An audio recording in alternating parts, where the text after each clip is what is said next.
Почитувани, добар ден. Вие сте на вистинската фреквенција, Еден телевизија, а јас сум Јадранка Костова, вообичаено ваш домаќин секој петок. Јас ќе ве водам низ нашето маратонско отворено студио. Првите 30 минути вообичаено ги посветуваме на актуелни дневни настани, барем во петок. Тоа е мојот пристап. Денеска има сега, точно во 14 часот, требаше да започне и треба да започне Комисијата за уставни прашања, каде се разговара за амандманите. Во судот продолжија судските процеси Титаник 3 и Траекторија, а денеска се очекува и седница на извршниот комитет на ВМРО ДПМНЕ. За сите овие работи ќе разговараме во нашето отворено студио, но сакам да представам мојот гостин во овој дел од нашето отворено студио е Исан Салиу, главен уредник на весникот на албански јазик Лајме. Добро дојде, Исан. Добар ден, поздрав за вашите гледачи. Поводот што те поканив беше дека ти си осуден за клевета на лидерот на ДУИ, господинот Али Ахмети. Тоа е поводот, но ќе разговараме за повеќе работи. За жал се уште разговараме за тие теми за кои мислевме дека ги оставивме позади нас, ама тоа е така. И тука е колегата Дејан Андоновиќ. Добар ден. Секогаш кога Дејан е во студиото, обично разговорот ни е на тема состојбата во регионот, со посебен акцент на спорот и диалогот меѓу на нашите соседи непосредно. Да. Еве, и за тоа тука е Иса, значи ќе можеме да размениме мислење. Предлагам прво дали го имаме на линија колегата Игор Стефановски, нашиот судски известувач. Игор, што се случуваше денеска во судските процеси што ги води специјалното јавно обвинителство? Да, Јадранка, во Скопска единица денеска две рочишта за Титаник 3 и Траекторија. Ке почнам со Траекторија. Во кривичниот суд беа презентирани 285 телефонски пораки поврзани со случајот Траекторија на специјалното обвинителство. Во 103 СМС пораки меѓу екс-министрите за транспорт и врски и финансии Милена Киевски и Зоран Ставревски се договараат за финансирањето на кинеските автопати. Преку кинескиот амбасадор двајцата поранешни министри бараат понуди од кинески компании и банки за кредитирање на автопатите Миладиновци и Пикичо во Охрид. Во дел од пораките се споменува дека е луд кинескиот амбасадор и дека треба да се смири со тоа што ќе биде однесен на ручек. Ставревски директно го известува Јанакиевски дека се сомнева и го мести. Јанакиевски пак се правда дека никој никого не мести.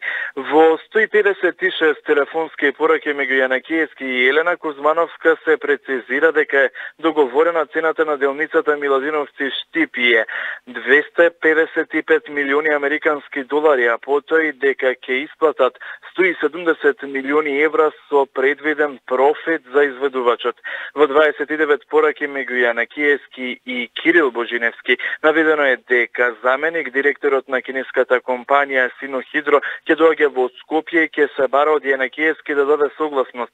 Продолжение на судењето ќе има на 26 октомври. Во Траекторија обвинети се екс министерот за транспорт и врски Јанакиевски, поранешниот вице-премиер за економски прашања Владимир Пешевски, поранешниот директор за државни патишта Лјупчо Георгиевски, а со обвинителен предлог обвинете екс-премиерот Никола Груевски. Според специјалното обвинителство, со кинеските автопати го оштетиле буџетот за 155 милиони евра. Утринава во кривичниот суд имаше и судски процес Титаник 3 кој почна одново поради промена на судската порота. Специјалното обвинителство и одбраната ги потврдеа во верните говори од претходно по искажувањето на обвинетите Ејуп Алими и Исмет Гури дека не чувствуваат вина. Процесот проложи со доказната постапка. Во судницата имаше еден сведок кој рече дека дента на локалните избори во Чаир немало нерегуларности. Обвинителката Фатиме Фетај во судот даде документ во кој според неа се препознава дека имало преправки во записникот од избирачко место. Судскиот процес Титаник 3 продолжува на 18 октомври, а со нови сведоци корупција, а во процесот за изборни нерегуларности се обвинети Ејуп Алими и Исмет Гури. Според СЈО, тие како членове на Општинската изборна комисија во Чаир на локалните избори во 2013 година уништувале изборен материјал. Јадранка е во овие се информациите туку од Кривичниот суд. Благодарам, Игор. Се враќаме во студиото. Исен, сега во овие два случаи, во едниот доминираат албанци, во другиот македонци, но имам впечаток дека, не впечаток, мислам тоа е и факт, дека во предметите што ги води специјалното јавно обвинителство не е запазен рамковниот принцип 25% да бидат за политичарите албанци. Да. Значи застапеноста не е ни соодветна, ни адекватна. Иако јавноста го очекуваше тоа, веќе мислам албанската јавност не мисли како порано дека секој албанец што е оптужен, што се суди дека е жртва или патриот, веќе јавноста ги знае патриотските дела на тие политичари кои што се сомничат, кои што се судат. И затоа очигледно е расположението на на јавноста, на целокупната, но и на албанската. Значи секој за кој што постојат индици дека направил криминал, да биде изнесен пред суд, пред правдата и да ја добие пресудата што ја заслужил. Дали сметаш дека и во објавувањето на бомбите намерно беа поштедени функционерите од УИ? Па, тој е генерален впечаток, мислам, а не само мој, генерален е во јавноста дека еден дел од минатата власт, што ја нарековме режим, минатиот режим. А коалицијата тендерска се така, да. Дека е поштеден, дека од 38 или 9 бомби колку беа објавени, само една беше посветена ексклузивно за нив и... Но Али Ахмети осомничен или обвинет околу пописот, колку што знам. Да, тоа е веќе нов случај, мислам пред 2 месеци или 3 излезе. Тие бомби не се објавени. Нема обвинение всушност, тоа се истраги. Тоа е помината од предистражна во истражна постапка. Што му сгреши на Али Ахмети, со што го наклевети, со кои наводи? Мислам, ние сме хендикепирани што не можеме да читаме. Знае, Јадранка, и ти си имала тужби така, патенец и знаеш што чувствуваат најмногу политичарите како клевета и навреда кога им ја кажуваш вистината. 80% што тужаа за клевета сега се клиенти на специјалното јавно обвинителство за тоа што сме го пишувале. Да, па 90% ќе бидат сега со Али Ахмети и Бујар Османи. Ние напишавме, односно едното обвинение за текст каде набројуваме факти. Ова се случи во ова година, Дуј беше на власт со ВМРО. Ова се случи ова година, Дуј беше на власт со ВМРО. И мислам, тоа се наброени факти. Ниту е коментирано, ниту е нешто додадено, ниту е нешто одземено, меѓутоа судијата увиде дека таму има клевета и навреда. Чекај, таму има тројца судии во граѓанскиот оддел за клеветица. Да, ама се знае дека дежурен за случаевите на Али Ахмети е Нухи Рустеми, судијата Нухи Рустеми. Тој ги тужи. Значи, судот продолжува кога тужат функционери и политичари да досудува најголеми казни. Па за жал така е. Не се земат во предвид ниту препораките, ниту судската пракса на Европскиот суд во Страсбург. Значи се газат сите принципи кога е во прашање интересот на одреден политичар или политичка партија која е на власт. Имате повеќе тужби или? 2 тужби се, едната е од председателот на ДУИ лично Али Ахмети, за таа веќе има пресуда на Во прво ниво. Значи Значи во сега основен чекате суд. апелација, Да, пресудата е втората? 10.000 евра, побарувањето беше 25.000. Втората е уште завршен е процесот. Кој ве тужи?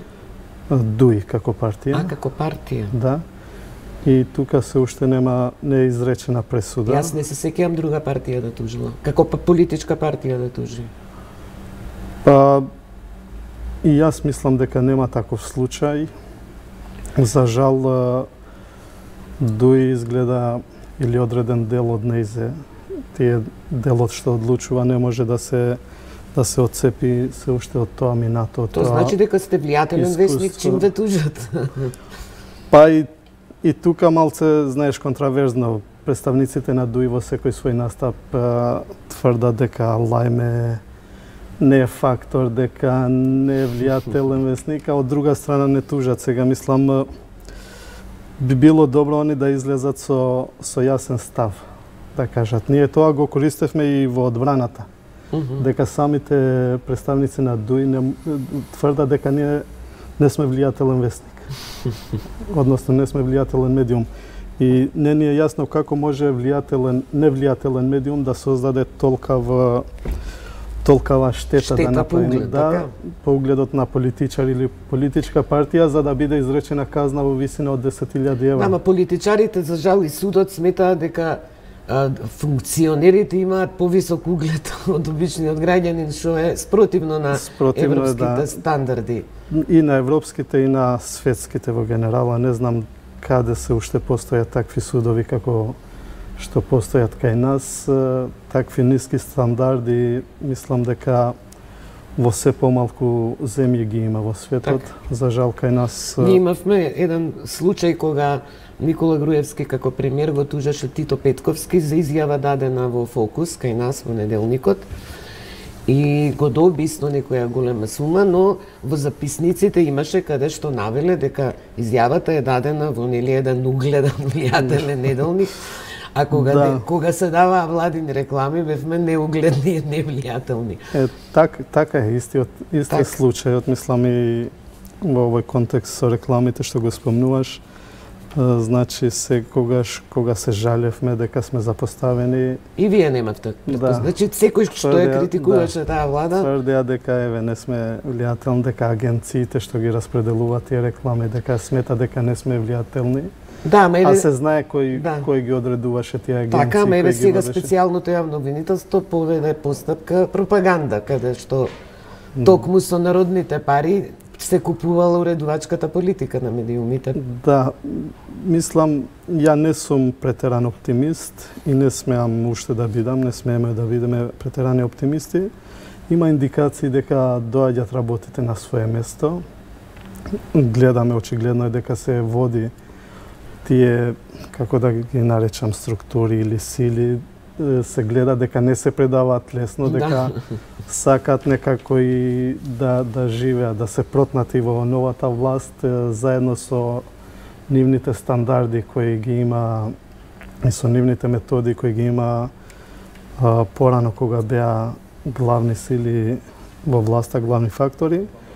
Меѓутоа, јас сум, мислам, до некаде сум оптимист. Ти мисли дека ќе се избуткаат овие процеси за наше евроатлантско интегрирање, што е сега, да речам, главниот приоритет? Да, би морало, мислам дека мора тоа да се направи, инаку не гледам дека ние сега сме повеќе преокупирани со прашањето на името и таму е фокусот цело време, меѓутоа пораките што стигнуваат од странските државници од Брисел, од Европската комисија се дека тоа е најбитниот услов, меѓутоа дека има и други услови кои кога ќе им дојде време ќе бидат исто толку битни како што е сега прашањето на името. Ние очигледно можеме нешто овде да промениме ако не буткаат однадвор, ако остаат на самите нас, еве и го имаме ова што го имаме 28 години.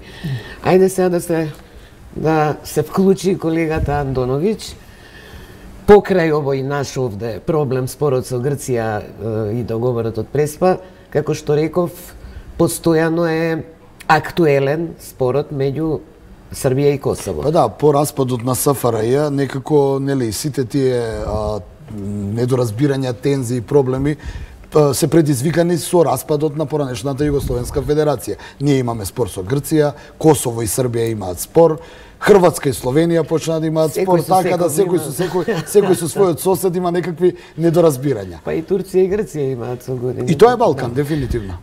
Што има ново сега, бидејќи постојано се тркала еден, го викавме пробен балон, размена на територии меѓу Косово и Србија. Па демаркација, па размена на територии. Сега дојдовме до размена на територии дефинитивно. Оно што е последно и ново е денешната изјава на председателот на Косово Кашим Тачи, кој тврди, односно кој изјави дека францускиот председател Емануел Макрон дал поддршка за решавање конечно на косовското прашање, односно со таа фамозна размена на територии, ја поддржува како Франција за конечно да се реши проблемот и да одат Косово и Србија во Европската унија. Чекај, дали Макрон дал изјава, ја имаме тонски, или Тачи кажува дека Макрон му рекол? Даде како нели на социјални мрежи на твит споделено, меѓутоа тоа се смета како официјална изјава на францускиот председател, што до некаде и не е нелогично ако се земе во предвид дека Франција со новата на Трамп администрација е главниот сега играч во Европската унија кој е поддржан од Вашингтон, а јас веќе неколку пати изминатите денови во ова студио зборував дека размената на територии меѓу Косово и Србија, освен што е прифатлива за Тачи и за актуелната власт во Белград за Вучич, е поддржана и од Русија и од Америка, од Соединетите Американски држави. Се разбира, тоа не е јавно, тоа е прикјутно. Наспроти тоа се бунтува Европската унија, бидејќи се случува на нејзина територија и може да дојде до домино ефекти, до нели што ќе биде со еден распад на една граница. Исен, колку ти делува реално ова размена на територии Косово-Србија? Па тоа почна како официјално како корекција на границите. Мислам дека јас имав прилика да ја посетам и Прешевската долина и таму лидерите. Тој дел од Србија би требало да го премине во Косово. Така. До автопатот до Лепосавиќ, така е определена. А делот од Северно Косово, кај што се србите, на Србија, така? Според планот на Тачи. Не, почетниот став на Тачи беше дека Прешевската долина ќе се припои кон Косово, а Косово нема да даде ниту еден дел од својата територија. Значи, тоа е почетна позиција и се уште не официјално не изменета. Многу оптимистички му е планот. Па да, и ја мислам дека тука во овој спор многу малце простор се посветува на ставот на лидерите, политичките лидери во Прешевската долина, и албанските и српските. Нивниот став е дека има тука и една иронија. Албанците таму го трпеа режимот на Милошевиќ. Трпеа и после има проблеми и сега во времето кога Србија се приближува до Европската унија и кога е приморана да се да почитува некои стандарди и права на токму сега се отвара нивното прашањето за нивно припојување кон Косово. Не се многу склони, значи, они за припојување кон Косово. Они се склони, меѓутоа они се енергично против ова, сакат или целата Прешевска долина, или пак сите заедно да останат во Србија. Мислам дека е принципиелен став, бидејќи стравот нивен дека ми изгледа оправдан, дека ако остане еден дел од Прешевската долина во Србија, тогаш може да има и хуманитарна криза, може да има бегалци, бидејќи ќе останат многу малце албанци во Србија и тие ќе сака да дојдат во овој дел што ќе се припои кон Косово. И истото може да се случи и со србите кои живеат во делот што ќе се припои кон Косово.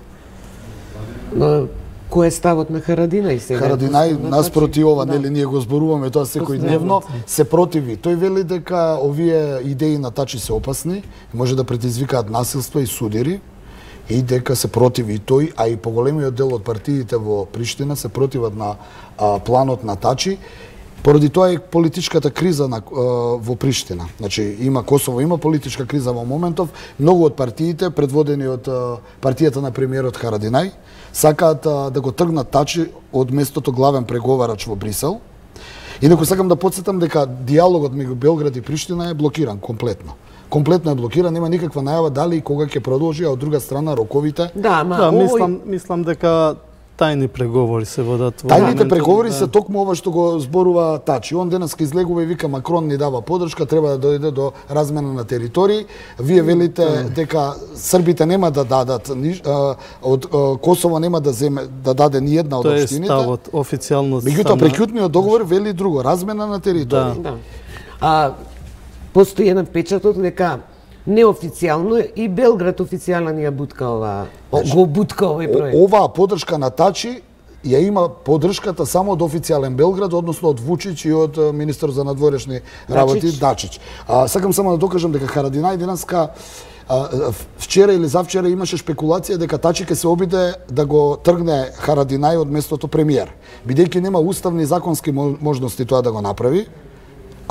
Денеска се шпекулира дека Тачи е подготвен да исценира и судири, да дојде до немири на Косово, како би се урнала владата на Харадинај, кога го смета како главна пречка за реализација на оваа размена на територии. Само уште едно прашање би сакала колегата Антонио да го слушнеме за денешната седница на извршниот комитет на ВМРО ДПМН, но моето прашање е дали барем мене ми е логично дека ваква една размена на територии ќе предизвика домино ефект.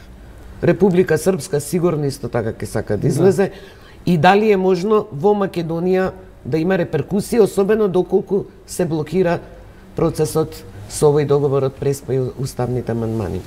Па мислам дека во многу работи ова делот на бившата Југословенска федерација што се уште не е зачленет во НАТО и Европската унија, се уште работите се одвиваат како во поврзани садови. Да, ама сега се чини клучниот момент и притисокот светските центри за регионов да се пацифизира. Да, тоа мислам дека тоа е напомена за Македонија, за владата на Македонија, што побрзо да се работи, односно и до сите други политички чинители и тие во опозиција, да се работи поинтензивно за да се надмине прашањето со името, нешто што кој од нас го бара целиот свет и за да можеме после да станеме членка на НАТО. И мислам дека тогаш ќе бидеме позаштитени и поимуни на случувањата што се одвиваат во наша близина. Јас би рекол само од аспект на регион и на Европа воопшто. Сите држави на поранешна СФРЈ се во границите на оние авнојски граници кои беа. Секое менување на било која од авнојските граници ќе предизвика домино ефекти на другите менувања на граници, но не само на регионот и на Балканот, него и во Европа. Веќе има и амбиција автоматски Унгарија ќе бара дел од Војводина. Па Шпанија го има проблем. Па Шпанија го има, па и хрватите и србите. Така да, веројатно, но заради тоа и она средба Вучич-Путин пред недела дена, кога, иако русите ја подржуваат оваа теза, сепак Путин сега ја замрзна да не дојде веднаш до размена на територии, бидејќи чувствителен е регионот. Имаме Република Српска, имаме ова со Македонија, а може би и Црна Гора, не знаеме. Режија, дали го имаме Антонио на линија?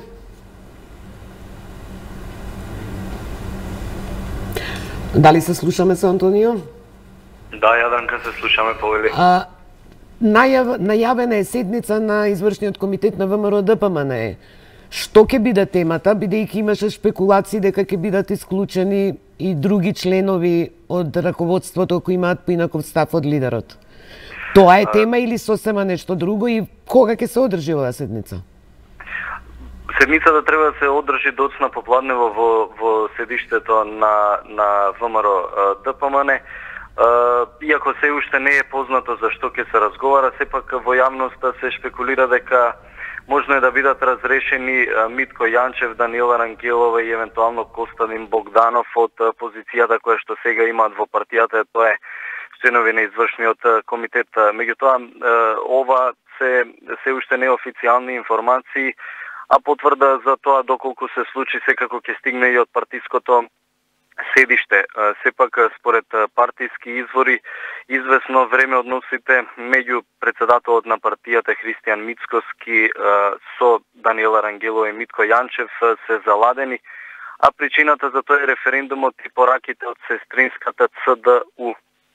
Но секако и меѓународниот фактор дека ако не биде реализиран договорот од Преспа, кој што нормално е услов за влез на Македонија во НАТО и Европската унија и добивање датум за преговори со Европската унија, виновна, како што и јавно посочија, ќе биде ВМРО ДПМН. Партијата доби пораки дека се соочува со меѓународна изолација како виновник за неуспешно спроведување на договорот од Преспа и застој на подолг рок за евроатлантското интегрирање на земјата.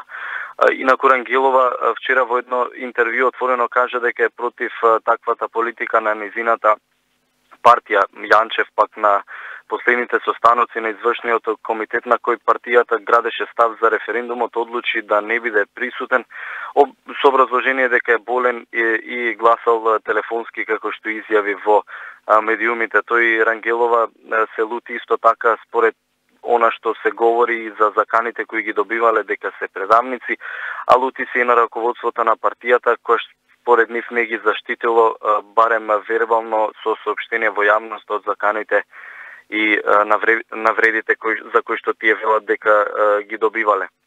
Дека процесот за исполнување на обврските од договорот со Грција треба да се направат напори да се заврши во собранието, изјави Костадин Богданов, кој со така е дел од извршниот комитет на ВМРО ДПМН, но и еден од оние кои што се залагаат за така наречено демократизирање на партијата. Тој беше заедно и со Богдановски. Меѓутоа, председателот на ВМРО ДПМН Христијан Мицкоски категорично ги демантира овие информации во изјава за Плюс Инфо дека попладнево на седмицата на извршниот комитет ќе бидат разрешени под председателот на партијата Митко Јанчев и председателката на Унијата на жени Даниела Рангелова. Еве само ќе цитирам дел од неговиот став во кој што тој вели дека најостро демантирам дека на седмицата на извршниот комитет ќе се случи било какво разрешување во партијата. Ниту сум помислил, ниту планирам да има такво нешто. Јас ги разбирам СДСМ и луѓето околу нив и јасни ми се нивните намери и што сакаат да постигнат со вакви шпекулации и класични дезинформации насочени пред се кон ВМРО ДПМН. Ние се подготвуваме за избори и немаме намера да се занимаваме со шпекулации на кујната на СДСМ по неуспешниот референдум. Ова е дел од изјавата која што председателот на ВМРО ДПМН Христијан Мицкоски ја дал за Плюс Инфо. Инаку, пред извесен период од позицијата заменик генерален секретар на партијата беше разрешен Петар Богоевски, а според партискиот портпарол Наум Стоилковски, тој бил разрешен поради тоа што не ги сработувал задачите кои му биле доделени, а не поради ставовите како што тој тврдеше. Јаданка попладнево ќе следиме седмицата на извршниот комитет. Се надеваме дека по завршување на истата ќе има изјава за медиумите, доколку тоа се случи со повеќе детали ќе излеземе во следните информативни изданија. Благодарам, Антонио, за сите овие информации што ги сподели со нас и со нашите гледачи, но ето ми останува нејасно нели што ќе се расправа на оваа седница, дури ни часот не се знае на одржување, но јас се заблагодарувам на колегата Исен и Дејан. Следното мое учество во отворената програма е околу 3:25 минути. Гостин ќе биде професор доктор Ана Павлова Данева, која е наш представник во ГРЕКО. Тоа е се група држави за борба против корупцијата при Советот на Европа. А сега е времето за вести. Колешката Елена е веќе во студиото. Па, Елена, има ли нешто плюс ново од овие теми ние што разговаравме? Да, Јадранка, ти благодарам за тоа што ни го препуштате студиото секако за вестите во продолжение. Да, ќе зборуваме за тоа дека власта повторно апелира за поддршка на уставните амандмани, а опозицијата е на координација. Секако ќе зборуваме и за изјавата на Министерот Оливер Спасовски дека ниеден пратеник досега не пријавил кршење на законот, но вели дека има пријави од раководни лица и членови на ВМРО ДПМН. Секако ќе зборуваме и за унавработување во МВР со лажните, односно фалсификувани дипломи, и секако ќе видиме што се случува на судењата денеска и што има во светот. Вестите се веднаш по кратката пауза.